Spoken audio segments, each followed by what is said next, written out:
March 3rd, I seeded my peppers. I'm doing a new pepper this year, 5 new peppers, and they're going in the BST line, and they'll be called BSPs, Bill's Special Peppers. And today I'm transplanting them.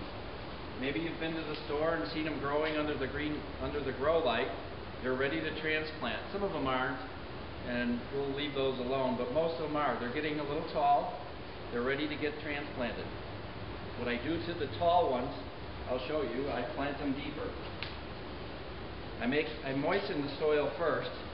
We'll see. These are some early ones that will that might get transplanted again from this size pot to a gallon pot.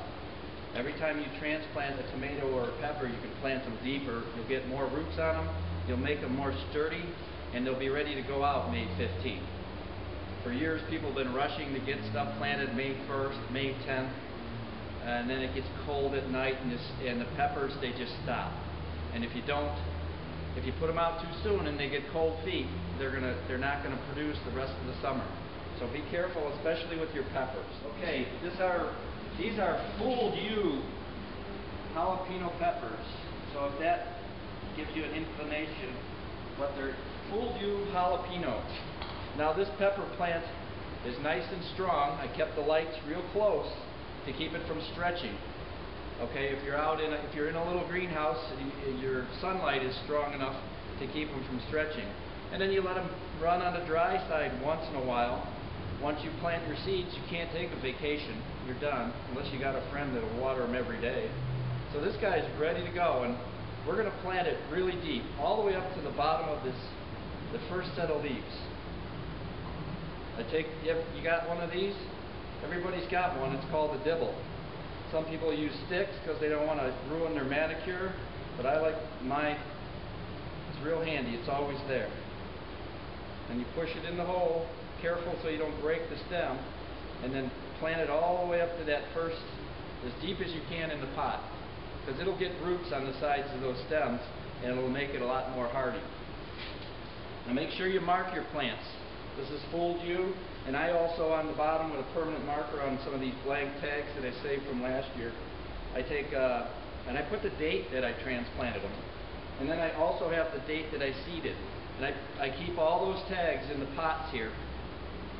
Then when I get done, I get to end of May when I'm planting them, I put them in an envelope, and then later on in October, November, maybe next December, I start going, oh, I didn't like that pepper.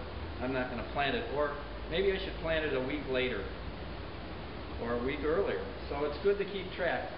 I know a lot of people do a journal. I do a journal eventually, but I get so busy I throw all these tags in an envelope, and then I figure it out later. Here we go. They'll be back on the seedling table with my BSTs. This is the first set of BSTs that were seeded last week. And if you can see, they're just looking like grass. They're just starting to pop up. Now, starting your tomatoes, you still have, today is March 27th. Wait, I just wrote it down. March 23rd.